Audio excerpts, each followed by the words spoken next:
नमस्कार, सखी कलेक्शन मराठी या चॅनलमध्ये सगळ्या मैत्रिणींचे स्वागत आहे। आज मी तुम्हाला 34 साईजची 3 पीस प्रिन्सेस कट कटिंग कशी करायची ते दाखवते।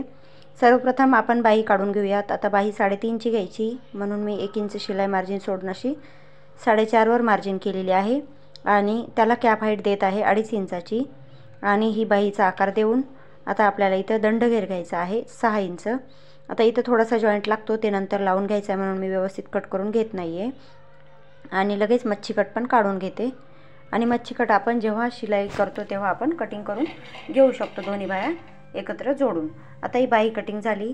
आता हा कपडा मी डबल फोल्ड करून घेते, म्हणजे दोहेरी आथरून घेते बघा। आता हे मी उभा आथरून घेतलेला आहे। तर आता इथं आपल्याला मापे टाकायची आहेत। तर सर्वप्रथम उंची टाकायची, 13.5 इंच उंची आहे, म्हणून 1 इंच शिलाई मार्जिनसाठी सोडून द्यायचं। त्यानंतर 13.5 उंची घेतल्यामुळे मी 5.5चा शोल्डर घेतलेला आहे आणि 6 इंचाचा मोंडा घ्यायचा आहे मला। त्यानंतर 34 इंच छाती असल्यामुळे त्याचा आपल्याला चौथा भाग घ्यायचा असतो, म्हणून मी 8.5 इंचावर मार्जिन केली, 2 इंच शिलाई मार्जिन आणि 1 इंचाची इथं गोलाई देऊन घेतली मोंड्याला। आता 32 इंचाची कंबर आहे, म्हणून मी 8 इंचावरती मार्जिन केली, म्हणजे चौथा भाग 8 इंच होतो, 2 इंच शिलाई मार्जिन। आता ही पूर्ण कटिंग झालेली आहे, मी कट करते, त्यानंतर आपण गळ्याला आकार देऊन घेऊयात। सर्वप्रथम सगळ्यांना नवरात्रीच्या खूप खूप शुभेच्छा। आता इथं गळ्याला आकार द्यायचा आहे, म्हणून मी मापाच्या ब्लाऊजनुसार गळा आखून घेते। तसं तुम्ही माप काढून पण आखू शकता।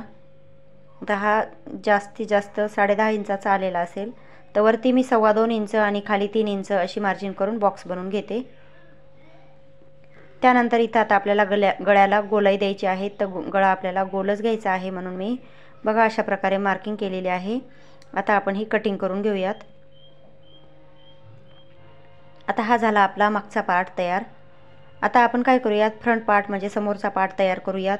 तर जसं आहे तसं मी पहिले आथरून घेते, त्यानंतर अशा प्रकारे मार्किंग करून घेते। आता जशास तसं मी पहिले आखून घेतलं आणि नंतर आपण ही मार्किंग करून घेतली। आता आपल्याला इथं समोरचा भाग आखायचा आहे, म्हणून मी समोरची उंची 1 इंच वाढवून घेते। आता इथं 3 पीस आहे, म्हणून आपल्याला इथं क्रॉसपट्टी काढायची आहे। मग क्रॉसपट्टीला आपल्याला जोडायला लागतं, म्हणून 1 इंच वाढवून घेतलं मी। तर इथं गळा 7 इंचाचा आहे, म्हणून तिरकस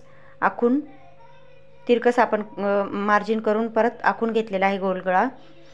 त्यानंतर आता इथं 6 इंचाचा जो आपला आर्महोल आहे तो घेतलेला आहे मी आणि 1 इंच गोलाई दिली आहे। आता इथं क्रॉसपट्टी घ्यायची 3.5 इंचाची आणि इकडे घ्यायची 3 इंचाची आणि क्रॉसपट्टी जशी असती तसं आपण आखून घ्यायचं। त्यानंतर काय करायचं आहे बघा, आता इथं प्रिन्सेस कट टाकायचा, म्हणून मी 3.5 इंचावर मार्जिन केली। त्यानंतर उभी 2.5 इंच, तसं आपण 4.5 इंचावर मार्जिन करतो। आता इथं 3 पीस आहे, म्हणून 2.5 इंच आणि उभा 1.5 इंच आणि तो 1.5 इंच आहे तो समोर वाढून घ्यायचा आपण। हे लक्षपूर्वक वाढून घ्यायचं, नाहीतर मग छातीचं माप कमी पडतं। आणि हे बघा अशा प्रकारे आपण 3 पीसची मार्किंग करून घेतो। खूप छान बसतो हा 3 पीस, त्यामुळे प्रिन्सेस कटपेक्षा 3 पीस खूप जणांना आवडतो। आता आपण काय करूयात, ही कटिंग करून घेऊयात। आता सर्वप्रथम क्रॉसपट्टी कट करून घ्यायची। आता क्रॉसपट्टी तसं तर ते 1.5 इंच अंतर सोडून आपल्याला कट करायची असती, मी थोडंसं एक्स्ट्राचं माप घेऊन कट करून घेते। त्यानंतर आता हे पूर्ण आपल्याला कटिंग करून घ्यायची आहे, जसं आखलेलं आहे तसं। मैत्रिणींनो, आता याचा शिलाईचा पुढचा भाग मी तुम्हाला उद्याच्या व्हिडिओमध्ये दाखवते।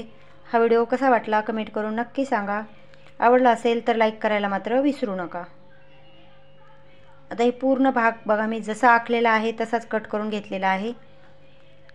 आता इथं आपल्याला समोरचे हुक करायचे आहेत, म्हणून 2 भाग वेगवेगळे करून घ्यायचे आहेत, ते मी नंतर करून घेते। आता बघा हे अशा प्रकारे आपला हे 3 पीस तयार होतो। ही क्रॉसपट्टी खाली लागते आणि तो भाग तिथं जोडला जातो आणि ही क्रॉसपट्टी इथं खाली जोडते। तर अशा प्रकारे हा पूर्ण व्हिडिओ तयार झालेला आहे। समोरच्या व्हिडिओसाठी आत्ताच लाईक करा आणि सबस्क्राईब करा। धन्यवाद।